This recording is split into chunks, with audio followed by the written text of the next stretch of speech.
hawakan ng mga magulang, ninong at ninang. Rick Anderson, binibigyan sa Rick Anderson, pangalan ng Ama, sa amin mo,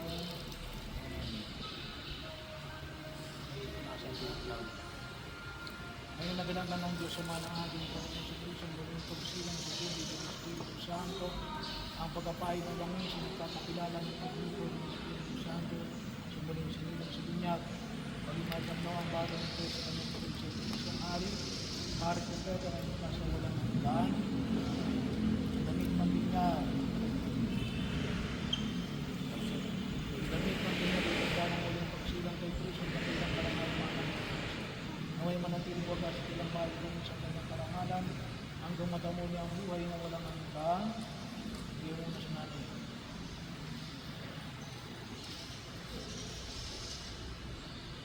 Hindi ka nang kandidato. Ang ilaw na ito ay tanda ng iwanag ng Kristo na tinanggap ng bagong dunya at tulong ng mga magulang ng mga hinang na may mag-alag ito sa kanyang puso at diwa at sa pagkabalik ng Kristo ang ating Panginoon. Yan ang liwanag ni Kristo na tinanggap ni Rick Anderson at ang lahat ng binyagan. Pinahawakan ko ninyo habang lumalaki si Rick Anderson. Kaya turuan niyo ang batang yan habang lumalaki na tinuro ni Jesus sa buhay ni Jesus. Ito ang mag-asal dapat niya malaman din sa mga Kristiyano ang gumala saan kaya? Nasa bangin mensahes mo kakakil, talatangan kayo takot kayo hindi ko alam ang schedule ng misionero no? Pero kalimitan ay 3 beses ang misa pag-araw ng linggo no? Kasi ba pag-linggo para hindi natin sa kinabangan.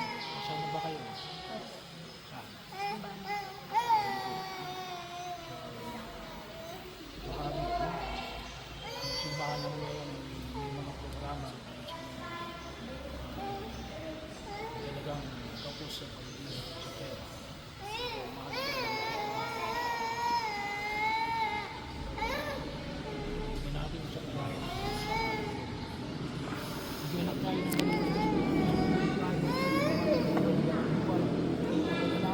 sa atin ang ating Panginoon.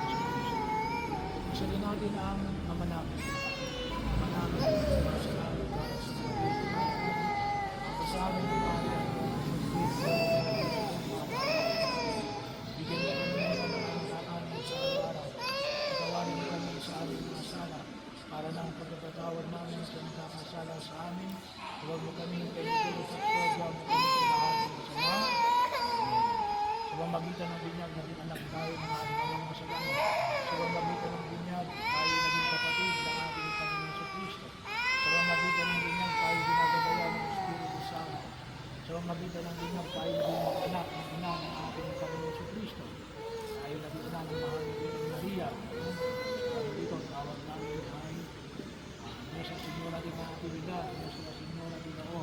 Sa inyo, tawag ninyo ay Nuestra Señora de Corumba. Isa lang yun, si Maria ng lahat yun. Pagbilang natin ang patuloy kahit pangalagaan ng Maria, katulad ng pangalagaan ni Christ. Kasalin natin ang abagi ng Ama. Abagi ng Maria na pagdunong sa ng Rasyo. Ang Panginoong Diyos ay sumama sa iyo, bukod ka ang pinagpala sa babae dahil ang palamuhan ng anak sa Santa Maria, ina ng Diyos, pagdunong ng ating kasalanan, ngayon ang pagkakulang ng bahay, na may ilang buwan na. Panisa ka lang sa amin, te.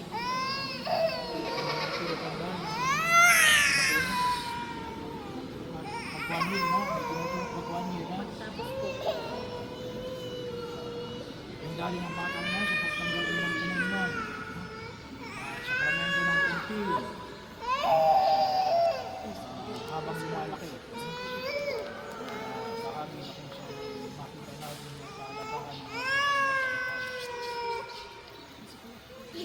Amanan niyo ang pagmahalang ng pag-iwan sa kanyang pag-iwan habang sa mga panagulang sa iyo at sa ating pamagayaya. Hindi mo pa rin kami ang mga magulang ng Pilipinas. Hindi mo siya matapagpapalala sa kanya. Tingnan namin ito ang magitan ng Kristo at kasama ng Espiritu Santo. Magpasawalang ng lahat. Sabay niyo ang Panginoon. Pagpalain kayo ng makapangyarihan Diyos, Ama, Anak, at Espiritu Santo.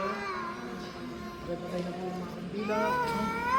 Pasalubungan natin si Miss Anderson ng Palakpakan. Salamat ng marami. Maraming salamat. Okay. Oh, pa-picture tayo. Ang ilang anak niyo na yan?